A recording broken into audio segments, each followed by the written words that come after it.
Iran's indigenous fighter it claimed could match America's F-18. How capable was the CK? Iran was no longer able to acquire either US-made weapons systems or parts to service existing weapons platforms. For the Iranian Air Force, which relied exclusively on US-made fighters including the third-generation F-5E Tiger II light fighter, the heavier F-4 Phantom, and elite fourth-generation F-14 heavyweight jets, this was a particularly serious situation. Western analysts widely predicted that a lack of parts would ground the entire Iranian fleet permanently within 5 years.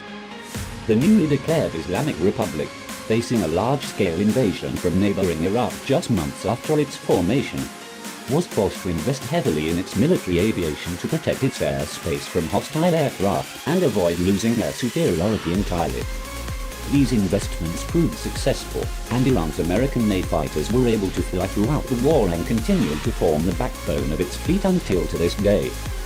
This provided the country with an invaluable stepping stone from which to further strengthen its military aviation industries after the war, servicing even fighters as complex and sophisticated as the F-14 as well as producing advanced indigenous weapons systems for these aircraft such as the Faker-90 air-to-air missile.